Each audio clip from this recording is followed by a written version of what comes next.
Non-Stop Rock Talk with Tyson Bryden. Welcome to Non-Stop Rock Talk. I am your host, Tyson Bryden. Today, I'm very happy to welcome David Lantz and Mark Rover of Rock Boulevard. Guys, how's it going, guys? What up? Good. Yeah, what's happening? Oh, not too much. Just, up here in Canada. You guys are in sunny Los Angeles and San Diego in California, and I'm envious. Yeah, it's nice out today. It's actually nice here. It's actually we're in Celsius, so it was like 27 degrees Celsius, which is warm. We're getting into the good part of living in Canada now. There you go. Yeah, that's nice. Yeah, it was good. So let's kind of start off on some of the history of Rock Boulevard. Now, the band started in Reno, Nevada in the mid-'80s, but then moved to Ohio to record their first album, which, ironically enough, wouldn't see the light of day until 2020, I believe, being released on Metallic Blue Records. Right. Now, they ended up released them both at the same time. Right. Yeah. Now, I mean, before we get to moving back to Reno, which the band did, why did it take so long for that album to be released? The funny thing was, to be honest with you, nobody even really knew it existed. Oh. What I think the guys, like, I'll just refer to like Rock Boulevard version 1. Yes. They recorded a portion of it at Reno at Star Sound Audio, Bizarre Guitar, big music store and studio there in town in Reno. And then for whatever reason, the singer's father lived in Ohio, Northeast Ohio, and he owned a couple Burger Kings. I think he had a stake in a car franchise. And whatever happened, they brought the whole band from Reno to Cleveland, and they financed them. They got them, a small record distribution deal.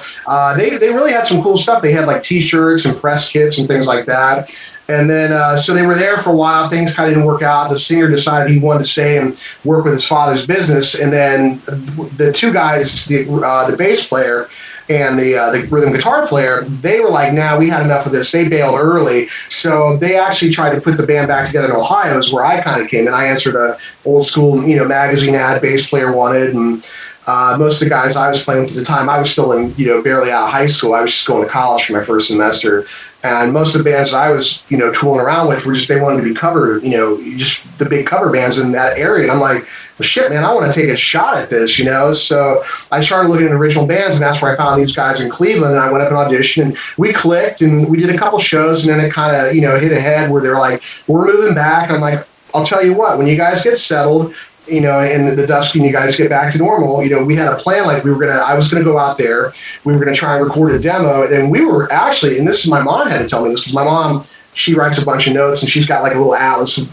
David was here and he was here, adventures of my idiot ass when I was a kid, Yeah. And she goes, well, yeah, you guys were supposed to go, you moved there in June of 89 or 89, and you were, 88, I'm sorry. And you were supposed to be in Los Angeles by, January of 89 working on your demo. And I'm like, so it didn't quite pan out that way. We ended up sticking around in Reno. So that's where the two original guys from Rock Boulevard version 1 came back to Reno, and I followed them about 3 months later, and that's when we started as a 3-piece, and we actually did a demo with the guitar player singing too as well, 3-song demo, right, before we met Mark. So then you go to Reno, and then Mark, where did you come in? I had just come off the road. I did about 9 months. I was one of those genius guys. Instead of when Guns N' Roses, everything was happening in LA, instead of taking my band, because Rock Boulevard was back in Cleveland, we did the same type of thing, except for Minnesota. My band became, Big Fish, Small Pond, Huge in Reno, and instead of going to LA like most people would do, we went to Minneapolis, which was interesting, but we did like 9 months straight of 4 to 5 sets a night, covers and originals, all over the Midwest, and it broke my band into pieces, with the exception of me. I got back, and it was my little brother and I. He was the bass player in my band. And he's like, I'm never doing that again, bro. I'm just going to record. And I'm like, I can't wait to drop the U-Haul off somewhere where they can't trace it because we haven't paid for it, and then get my ass back out on the road. And I don't even know how long I was in Reno. It wasn't long, and I don't even remember how the hell I got introduced to you guys, because I knew of you. I do. before, because I met Dee a couple times and we were super competitive. I was an asshole. Not that I'm not now, but I was a major asshole, super competitive, wanted to be the best. Everyone else sucked, which wasn't true, but that was my mindset. And yeah, just somehow, some way I got invited in, the same type of deal. It clicked and we just started writing like freaks. Yeah, no, I remember exactly what happened.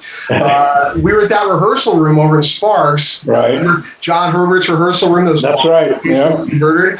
And we literally, we practiced 6 nights a week, which by today's standards is unheard of. You know, family and whatever, and this and that. And we were there on a Sunday night. And we were the only ones there. And I don't know what you were doing there. You might have been scoping out a rehearsal room, or you might have been putting up an ad or something. Right. And we were in that back corner room before we moved across the way into that bigger, where we put all the Playboys up and whatnot. Right. And you're like, wow, these guys are pretty cool. You know, they're here on a Sunday night doing this and that. And we just sparked up a conversation. We really didn't have a singer. You know, Dee did a good job on the demo. If you listen to it, you know, it's on it's on the bonus tracks on the first, release. And then it just kind of went from there, and we just started writing, like you said, writing like crazy, and then going in and doing stuff and working on moves. And these guys all sang great, so I didn't have to do shit. I just had to play bass, and I was still. These guys were like a leg up for me, man. They'd already been on the road. They'd recorded albums and stuff, so I was kind of I was green as a blade of grass when we went in and did that album. It was the first time I was ever in a studio. That was crazy, man. Yeah, it was a good time too. But that's how we met. Yeah, it was just a Sunday night, and it kind of went from there. And we started working and writing songs and putting a set together. And then we did a couple great shows. We won that Battle of the Bands. We got some studio time at Granny's, and we put the album out. And then you blinked, and then we were gone. Yeah. That's great. It was funny too, because when I got in the last band, I play guitar, but let's call it second chair if we want to get all musical about it. I did some soloing or whatever in Rock On, but we always had shredders that were the lead guitar players, and Dee was really cool about it. He was like, "Fuck, play guitar all you want to. I don't care. Yeah, whatever you want." So him and I do. That's when we do the Invisible Change. That's my favorite song from guitar work standpoint, because we do a lot of harmony stuff and a lot of trading off of leads, and it's just. And it's like I was the same way of singing. It's like, whoever wants to sing, man, hop up. I love multi-layer harmonies. I love counterpoint and all that stuff. But yeah, we started cooking from Jump Street. I mean, it just was instant chemistry, and played some cool shows. And when I was back with Rock On, we were with a particular company whose name we'll go mention because they're douchebags. But they were super good at developing, working with the bands, developing how to really utilize every inch of the stage, how to work the crowd. We were very, very big on the entertainment end of it. And they had a lot of guys that had done stuff for a while. But, we would literally, I would chart out the stage and graph it into front, middle, back, risers, left, right, center, and all these things. So you knew exactly where you were supposed to be at any given time, because we just move around at high speed. You'd kill each other out there if you're not paying attention, catch a bass head right in the mouth or whatever. But then I brought some of that, at least I like to think I brought some of that to this band, and we were highly choreographed, a lot of pyro. That one guy liked the book. Killer shows, man. Our pyro was scary, man. Like, hey, look out, bro. You will die. Wow. That's great. Yeah. That's amazing. It was nuts. Yeah, we went as big as you could go in the smallest town you could possibly do. It was pretty cool. Well, there was one time too, where we, in the practice room, we had big ass mirrors, so we could see. And then we remember the one time we actually went down there and we were taking dance lessons. Yep. We actually went down to take dance lessons with our guitars, and all the other, the kids and the girls are all like, "Oh my God, look at these guys!" And we're all in there trying to do our moves. And that guy was like, "Really? We actually did that, man." Yeah. That's cool. Hey, because we at the time were competing with everybody, the Motley Crues and the Cinderellas. You could throw the guitars both directions. So I'm like, I got to learn how to do that. How many times I hit myself in the face trying to whip my guitar around my head? But it took a while to master that. But you're like, all right, if I'm going to get that, to get to that level, I've got to be able to do all that stuff and play better, sing better, write better songs. Well, good luck with that, but that was the plan. Well, I mean, if you remember Warrant, they used to put the guys on their shoulders. Yeah. And then they had this choreographed move where they were playing and then jump down to their knees. Yeah, it was. A lot of guys probably need knee replacement right around now. No, Jay Lane, actually, he's from Akron. He's from Akron, Ohio. He's right from where I was born, in the same area. I didn't know this until years later. And then it's like, his name's John Oswald. I think that's his real name. And he's like, yeah, they named a street after him over there. And yeah, him and the drummer were from, Stephen Sweet. They were from Akron in the Canton area, and they went to Florida. And then I think they busted out to do Plain Jane in L.A. He was fantastic. Yeah, they were the ones that did the spins, up and down and dropping on the knees. And I remember watching one of the videos, and it's like, I noticed they're panning off when they're trying to get back up, like Spinal Tap. The guy's like, hey, man, help me out. I can't get back up. Imagine gravity says the easy part's dropping down. They're probably just lucky that promoters don't ask them to do that now, because it's probably not going to happen. Probably some sort of a right or contract clause, like we cannot afford a chiropractor, or knees will not bend past 90 degrees. That's right, exactly. Oh man, that's hilarious. That is.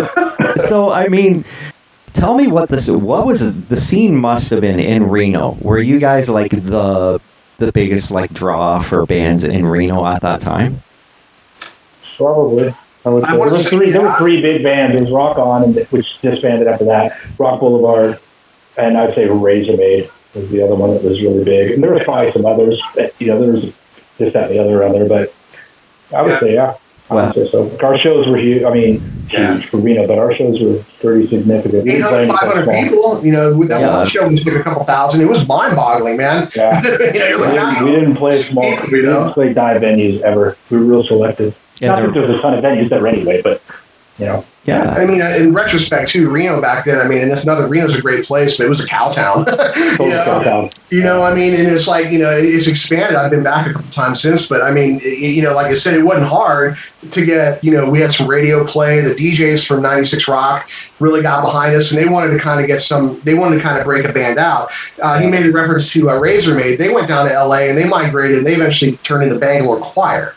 Right. Okay. Yeah, John Burke and Curtis Mitchell, and they morphed into that, and then that obviously the Nirvana thing hit or whatever, but they ended up with a kick-ass CD with David Reese, right? Yes. And then so there was it was it's like, okay, well, we did maybe one show here and there, but every time we played, it was really packed. And then we did a couple private things that were packed. And then I think we just said, look, man, we got to focus on writing songs and, getting some sort of a contract. And I think that's where we kind of hibernated and started going into woodshed on the songs. Yeah. Now, did you guys, as a band, did you ever talk about going to LA? I remember. Bay Area. More in the Bay Area, I think. We were trying to do some shows in the Bay Area, if I remember right. Yeah. We did talk about that, jumping. Yeah. Because it was a quick thing. Yeah, we were trying to kind of work that Sacramento, I think, San Francisco angle. But and I remember we were in contact with a few people through the radio guys. And what I remember the most is they were trying to find the next Bon Jovi. I think that's what... White Snake, Bon Jovi, they were trying to I think that's where they were trying to package us into that kind of firehouse kind of a thing. And we were right there, Yeah, it was you guys were there. Yeah, definitely. Yeah. Definitely. And it's funny because you listen to, obviously between the two releases that are re-released, they're different. They're very different. Yeah. The sound is different. I personally like the one that you guys are on better than the first one because that was more my style of the hard rock, hair rock, whatever you want to call it, legacy. Legacy band. Now that was top 40 radio back then. That was on rotation on the radios. Now it's like. You find it on podcasts or satellite radio or, certain places will have a couple hours on a Sunday night that'll do it. But that's what was on the radio. That was that was the format. Yeah. And you guys as a band must have been pretty excited about what you had done in terms of material. Yeah. It sounded really good. We got out of there I spent a pretty good chunk of time in studios, and you always A/B your stuff against stuff you like. At the time, I really liked the first Winger record, the way it was produced. Yeah. I thought it was produced just phenomenal production for the time. And I would A/B that thing, and, not a lot of guys in the band know, maybe Dave knows this, but Bjorn and I, the guy who engineered the whole record, he was in a really progressive jazz band, and he worked at the studio, so he let me sneak in we put so many hours into that thing that studio has no idea that we did. Non-billable hours. I mean, well, dude, the funny off on that, man. It was hilarious because I mean we won 5 hours of studio time or something like that with that Battle of the Bands dealio, and we're like, dude, you can't even set up in 5 hours. 5 hours. You can't even crack a beer or talk about what you do. So it was funny. I mean, I remember I put up the title for my car at the time. We got investors going on. I don't know how we were getting money together, but it was like whatever we did, we got in there and we were able to put 5 or 6 songs down, and it was the whole thing was just like what went over my head, man. I was so overwhelmed with the whole thing. There's a lot of stuff you don't know, dude. There were some not necessarily squirrely deals, but just guys doing favors and working really late nights, going in after hours, and like we mixed some of that stuff. Bjorn and I, like I said, nobody knew. We were there 3 a.m. Wow. Just tweaking everything, seeing how to make it sound better and whatnot. It's like, hey, don't tell anyone. And I'm like, yeah, I'm a ghost, learned a lot of stuff, but yeah, he was just a super cool dude, man. Helped us out quite a bit. That's cool. Now, you guys were asked to do a song for the University of Nevada called Let's Go Wolfin'. Actually, no, we weren't asked. We approached them. Oh, okay. Sorry, I should have rephrased that. This was a marketing. This is just our little marketing wizardry. Yeah, and I got the story on this. Yeah, I don't. Yeah, I beats me, but I remember I went back and cut that record. I felt a lot better about that time to be doing that session, and the album was just like, okay, now I know what's up. I know what a VU meter is. I know what tone is, and this is. I mean, I'm not just thumping away. So it was really cool. And yeah, I don't remember how. All I remember is like we went back in and we were back in the studio like a month later. Yeah. So I'm a huge football fan. Right? And the University of Nevada Wolfpack at the time was really, really good in the conference they played in. They'd been a couple of years in a row. They were like top dog, and it wasn't a huge conference, but it was whatever.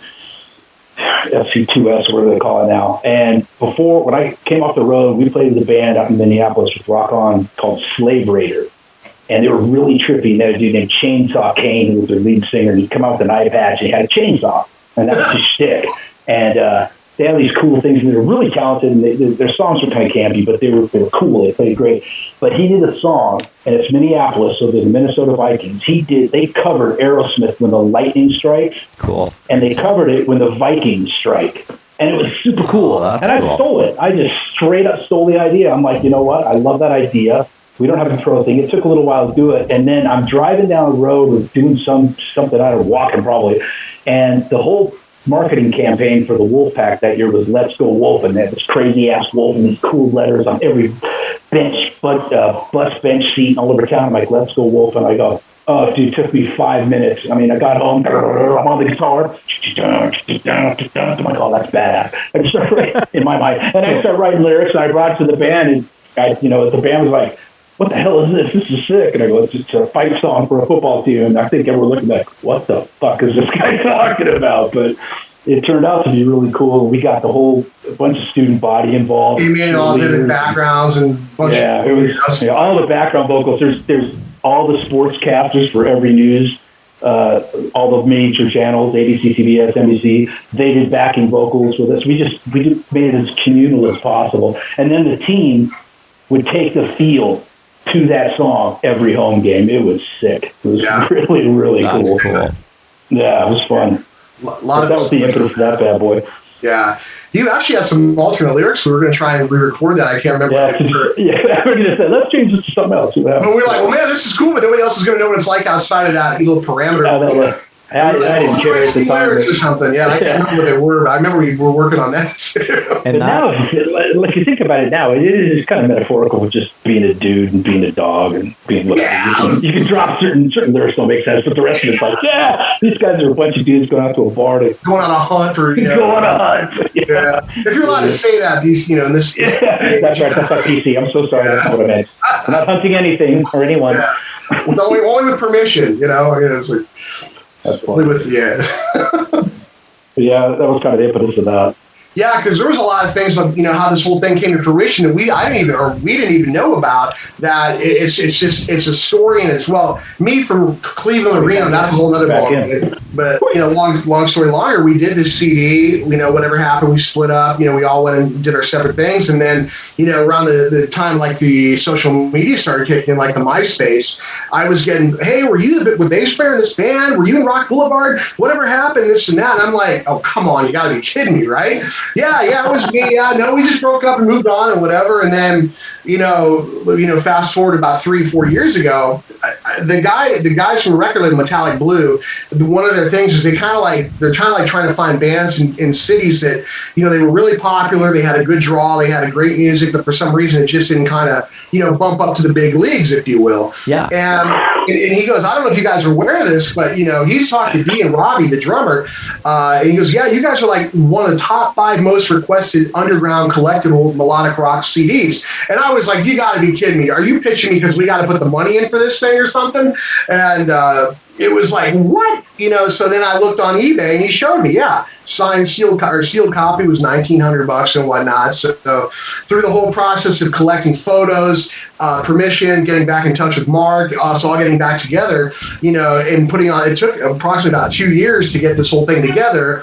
And then that's when they were like Indiana Jones, they unearthed the masters of version 1 of Rock Boulevard, and it got delayed a little longer because they wanted to put it all out at the same time. And they also included Mark's band Rock On with his brother Michael. So they kind of popped this Reno 3-pack in, and it makes great sense from a marketing standpoint, but that's why it took a lot longer than normal.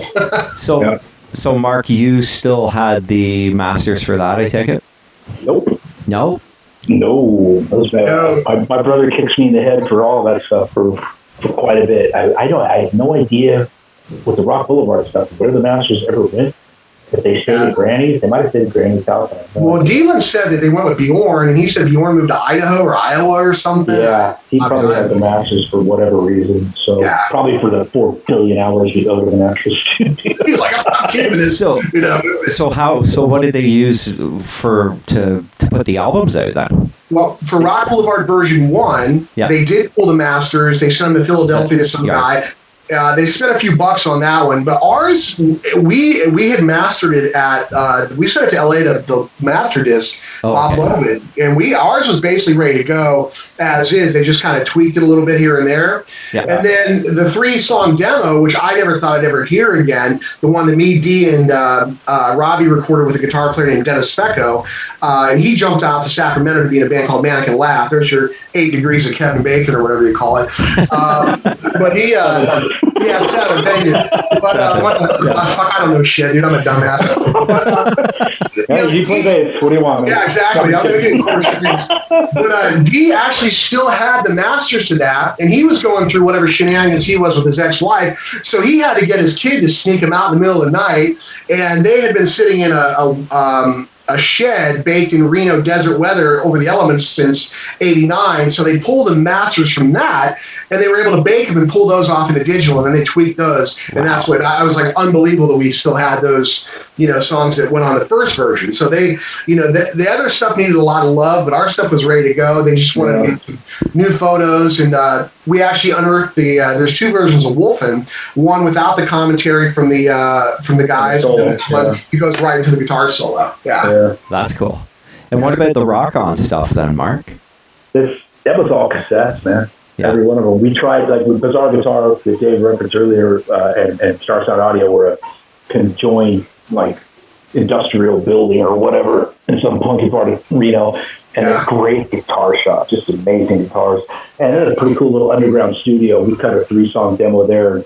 It took a while to find that one, but we found it on cassette, and it's like literally everything they did, they mastered on cassette. Yeah, they pulled it off with technology. And they digitalized, stepped on it, did whatever they had to do, and pressed it. That's wild. Because that's never been on CD ever. Yeah. But you can tell if you listen to all of them, the sonic quality, just none of them. And I loved Rock On. Rock On was just a really trippy, cool, in-your-face type of band. But yeah, it was really good stuff, Yeah, but sonically, nothing can stand up to I Get What You Want. Not even close. From a production standpoint, we got some really good people that helped us, and even though Dave said he didn't know what he was doing, it didn't really matter because he didn't know what he was doing. We lay down great because all you do is play. Actually capture what you do, and then what they're doing to get it on tape. And this is back in the day when you're doing. We had 48 tracks, 2-inch reel analog on a knee board or a SSL or whatever. It was just the way to go, and that just doesn't happen anymore. Everyone cuts the shit in a freaking. Well, now for the most part, you really need those.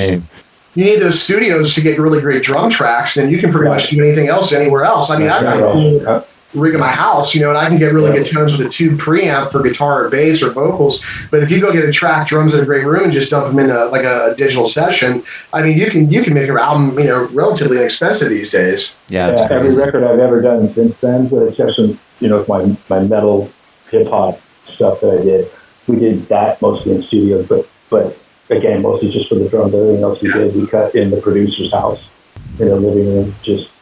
Or if you go to a studio that got like, a $10,000 Newman microphone or, like some old, preamp since Christ was around that you've got to have your vocals on. I mean, but pretty much guitars and bass you can kind of record, I get anywhere, pretty much anywhere. Yeah, no, that's so true. I mean, with the way technology is, I mean, you don't even need an amp, really. I mean, all the simulators, man. It's crazy. Yeah. I jam through an amp right now that's literally no bigger than a toaster, and it'll rip your head off. Yeah. This is my amplifier right now. Oh, I use it. That's crazy, man. Dude, yeah, mine's small. You can't see it, it's so small. Is that an quality in-ear monitors? And that's it, man. That's all. That's crazy, I'm man. not lugging that crap around ever again. I mean, I have a Hughes and Kettner. It's just a 40-watt head. Like, it's like, like this big. And then it's got an output on the back. You just put the mic, the XLR right into the back of it because it's got a red box in it. And then just record, have your headphones on and play. Yeah, I got a full Aguilar stack down under my stairs, and I take it out about once a month and just dust it. I mean, but I just don't have the heart to get rid of it because it sounds great. And, if I ever get rid of it, it's like, well, but eventually it's like, in the clubs you play these days, I mean, like in Southern California, all they do is move a couple tables and, you set up. I get like the little micro Ampeg stuff, or I just go in here and I'm out the door in a minute, man. And none of that loading the PA out anymore, the lights or that was so brutal. Yeah, I've got a 612, so it's a stack and a half line six, and I never do anything with it, man. Yeah, that's the other thing that people don't get. They see all the glory, it's like, you don't get it, man. We're also the road crew. And there's nothing like at the end of a 4-nighter at 2 a.m. and try to load out. Oh yeah, and you're tired. You just want to get home, and oh man, we got to unload. We got to do the gear. You guys were at the tail end of that, out on the road where we used to do like 4 nights a week at the same room, like Del Mar Station in Reno, where there's a band house, and they put you up in a hotel, and by the 4th night, everybody smells wrong, everybody's just dude. wrong. One of the craziest gigs we did was Thunder Bay, Ontario. And it's all, I don't know what to call it. They're Indian or native something. And they have very unique ways of celebrating shit. And they had chicken wire in front of the band, and they would throw shit at you, and that meant they liked you. And it was just... that sounds like Thunder Bay, man. That sounds like Thunder Bay. Thunder Bay. A trip, man. That is, I mean, for me to go to Thunder Bay is, I think, I can fly there.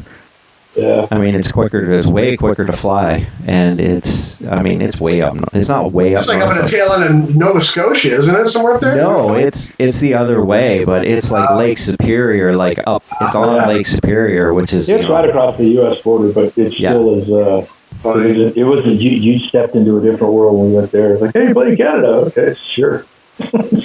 I once did a gig where I flew to Manitoba to Winnipeg. And then we got on one of those like small prop planes, like where you can actually see out the front window. Right. And you can't talk to each other because there's no air pressure, like there's no cabin pressure, right? Yeah. And all you hear is a prop plane, so all you hear the prop. Anyways, and then we flew back into Ontario it was more or less like the same, it was an Indian reserve was what it was. And, that might have been what this was, yeah. And it, no alcohol. For like 3 days. Ouch. Ouch. And I like drinking beer when I play, like Because a you're lot of Canadian, guys. right? Yeah, exactly. So no alcohol. Of course, there's no Wi-Fi or anything there. No, sir. So, and I would ask the guys, like, after we played, I'd be like, you guys have a Wi-Fi spot? He goes, yeah, it's up the road. I'll drive you up there, and then but don't take too long. That's funny. A funny little Toronto story I have is post Rock Boulevard. I actually did end up going back to Northeast Ohio for about 18 months, 2 years, because I'm poor. I went to LA and I flopped, and I went back to get my shit together. I was in a band back there. We actually went up to Mississauga and recorded Toronto's at Triumph's Metalworks Studios. Oh, with Gilmour. Cool. Yeah, we did a 4-song demo there, and it was Rick Emmett that was the era when he was out of the band, but Gilmour and Mike Levine still had their offices there. And, the back warehouse, they had all their old masters, and they had all their old Thunder 7 stuff, all their staging stuff on the wall and whatnot. And it was a cool experience. And then one of the engineers from Rush was doing Counterparts in Toronto at that time, and they came over to get some sort of a machine from them. And it wasn't Terry Brown, but it was with the other guy who produced Counterparts, I think. Kevin Shirley, maybe it was his name. Okay, yeah, big producer, and I was like, and we're like, dude, these guys knew Rush, Yeah, that's crazy. That was a hell of an experience. That was great studio. Now, Rick Emmett was gone at that point. Was Phil X around then? Yeah, I believe it was. Or were they briefly a 4-piece at one time? Or I don't know if they were. I know Phil X did the album after Rick left. Right. They had another guitar player named Mladen who came in for Mladen, that was it. Mladen, and he was in a band called Von Groove. Von Groove, that's correct. Yeah. That was the guy. Yeah. But it was cool because Mike Levine let me record out of his SVT, which is the first time I really got a chance to see. And I was like, oh, this is great. And then you're like, oh, it's 100 pounds. What am I thinking? And lugging those things around until I finally just gave up. But yeah, it was a cool experience. I had my act a little bit better together in that studio than when we did our album. That's so they're going forward. But yeah, it was cool. It was a great studio. So it was a good time. And then I moved back out here because it's like I hated Ohio. Yeah, well, there was 2 studios in Toronto at that time. There was Metalworks, and then there was another place called Phase One, and those were the 2 big studios here, where where a lot of bigger bands that had good production went to those studios, right? Gotcha. Yeah. That's cool, but Mississauga is, it's a suburb more or less of Toronto, so there probably wasn't a lot to do. No, well, yeah. As a matter of fact, I found out about your high-powered Maximum Ice beer. Oh yeah, really? Oh man, yeah. I had a sick. The next day, I was like, and I was already done with my parts, and I was pretty much let loose. And I was like, I grabbed a 6er of this stuff.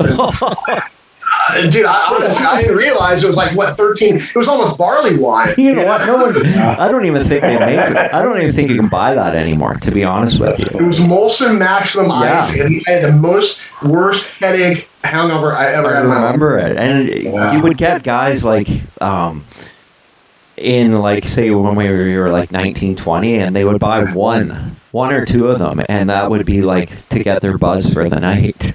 I put 6 away within a matter of an hour and a half, and it was just like, oh man, woo. That must have been messy. No, it wasn't pretty. It wasn't pretty. I was like, okay, you can never do that again. I'm like, all right, I get it. But it wasn't the first time I did. You gotta try it. Definitely wasn't the last. But man, I always just remember Molson Maximum Ice. Yeah, I remember. They had another one called. There was a Triple X as well. Like a triple, there was a triple Bach. I remember was like a. Yeah, it was. I think Triple X was like even more than Maximum Ice. They had Ice and Maximum Ice, and then there was this Triple X one too. And they were kind of like, they brought out these like high alcohol content beers, but they didn't really take off because if you didn't know, most people didn't drink it, right? Everybody drank Molson Canadian back then, so. Right. I was just like, the dumb American. I'm like, all right, I'm going to come in and okay. Now, I didn't even, my mind wasn't even processing like alcohol per volume or whatever. You just wanted to do it, man. It's all good. We were stuck in some hotel, and they had I guess they had like a little lounge courtyard bar or whatever. It was pretty. It was, I think, November-ish, and I remember they're like, yeah, you got asked to leave, and I was like, I didn't even remember. That is funny, man. Yeah, it was a good time though. We had to take each CD, but another band that went nowhere. It's all good. It's all Speaking good. of, where'd Mark go? Did he run out? Well, I don't know. He said he might have to jet, or he might, but his computer, he's still on there. So. Oh, gotcha. So it's all. Yeah, So like I said, this whole thing kind of to me, it was a complete surprise about the whole, Rock Boulevard thing, and then then now it's getting airplay, and it's selling well. I mean, like I said, it's close to both CDs have sold close to 1,000 copies. That's awesome. And I mean, in the retrospect of like, okay, we're not really probably going to like, get any Grammy or anything like into that level. But I mean, that's pretty cool for a band that you really nobody really even knew existed. Yeah. It's like, I think we only did 250 copies of the CD at the first pressing. And that itself, bands weren't doing CDs back then. They were still doing like cassettes and whatnot. So I mean, and the Metallic Blue, they did a silver press CD. They did like a nice 11-page booklet, bio. The photos we were able to have, people don't know these days. It's like, it's not instant like where you're uploading things from your phone and this. Right. I mean, we had to go dig back in the archives, and I had to look in some boxes, and I actually had a pack of photos that I had. A lot of them made it to that, and then the other guys, oh yeah, we've got some, and before you know it, it just this package came together. And it's really cool, and it's they're doing well. They're happy. They said they hit their profit margin, I think, earlier this year. That's awesome. And then now, like I said, people are approaching us about, going to to festivals and stuff. And I'm like, you gotta be kidding, man. We haven't even stepped in a jam room since 1990, So I mean, it's just kind of funny, But we're glad the people that did, that wanted the CD, now they have an opportunity to buy the music and put it in their collection without, spending $1,000 on eBay or whatnot. There's our number one fan. There she is. Dude, you got I've got my picks. I'm at headphones, so she can't hear you. She be screaming. Yeah. I've got a whole just an ashtray. There's a whole container full of picks. So every day she comes in, she's like, pick, takes the picks. You can't see my rack, but then my 5-6 guitars behind me. Ring, ring, ring. She's 18 months. She's just like going, at first we just hit the guitars. Now she actually can finesse the pick across the string. Oh, nice. Thank you. That's awesome. It's coming next. I'm telling you. Anyway, I gotta kind of bounce though. No, that's cool, Mark. Thank you very much. I'm in daddy mode, so yeah. All right, boys. See you in Barcelona, Mark. Good to see you. I'll see you in Barcelona, baby. It's See you in Barcelona. Get it right. Later. I'll see you there, man. Later, guys. Later. Okay. Good, See you, Mark. Thanks, Tyson. Have a good one, man. Catch up with you soon. Okay. Take it easy, Mark. Have a good night. Yeah. Thank you. Take care. So, yeah. So, speaking of, like Greece and whatnot, I have I can look at my numbers, and I was looking at them today, and it tells me exactly what city someone listened to my podcast, and it's like all over the world. It's crazy. Places that I didn't even have any idea would be actually listening to it. Now, that's what we're kind of like wondering. It's like, how do we judge the metrics on anything like it's downloaded or anything, or, as a result, this of, what we're doing, like, we're putting this extra push and promo and stuff like that. So it'd be good to know. But yeah, it's crazy. Like, you get guys like, from Russia or whatever, and they're like, I'm like, dude, we were from Reno. We were literally, that version we were only together, I don't even think 2 years, barely, yeah. And then it imploded, and then we all went did our own thing, and then all of a sudden there's this, resurgence, and these guys wanted to put the money in and doing the CD, and they were very transparent about it. They're like, okay, well, they do this to all their artists, we pick up the tab, we do the whole packaging and everything, and after profit margin, we take 50, and then the band gets 50%. So that's a better deal than a lot of bands get. Yeah, that's great. That's great, man. Yeah, so we split 50% 4 ways and whatever. I mean, like I said, and I was like, well, if we've got some momentum and, take that money and put it back into, see if we can get any promotion or any press out of it and, see where it goes. Because, I mean, at the end of the day, it's still not, a shit whack of money. But, I mean, but it would be enough to, like I said, like hire like Jody or something like that, or, see what we can do as far as, doing some internet marketing. So, who knows? Well, I mean, I have to be, when she sent it to me and said, and I started reading the bio, I was like, okay, these guys are right up my alley. This is great. Right on. Yeah. You know what I mean? Because I'm like, okay, these are the guests that I like having on my show, because primarily most of it is geared to that era. Right. So, and I'm like, okay, so like, there's content, there's material, and then I listened to it and really dug it. So.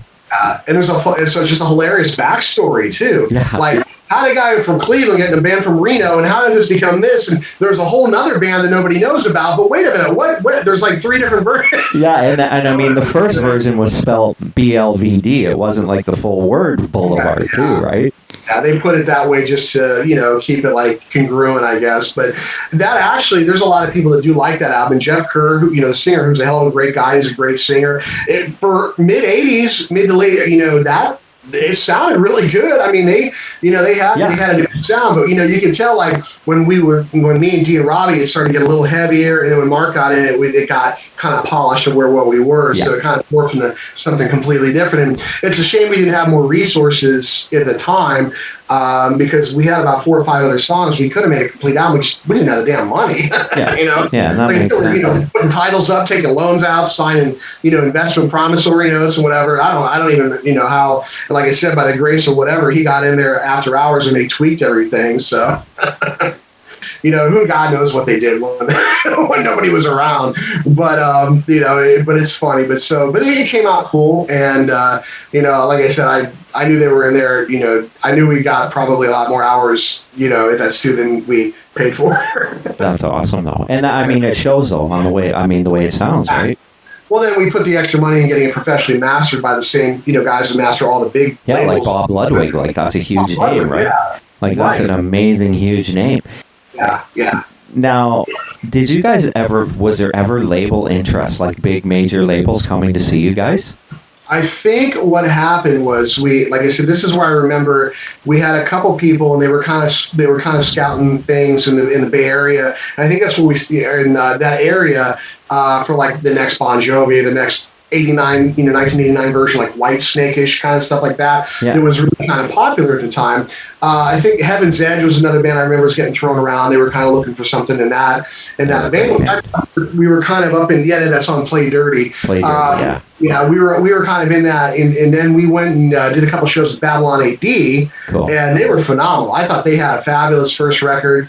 I thought their second was even great. It was even better. Yep. And they did whatever they got marginal, and but it didn't. But we were in that era, and I always just remember we didn't get any interest until like the band was completely done, and Mark had moved to LA and I went to Sacramento, and the guy from the 96 Rock from the radio station was trying to get a hold of the guitar player. You got to get these guys back. We got an A&R guy that wants to shape you guys up, and it just didn't happen. So anyways, David, I want to thank you for coming on the show.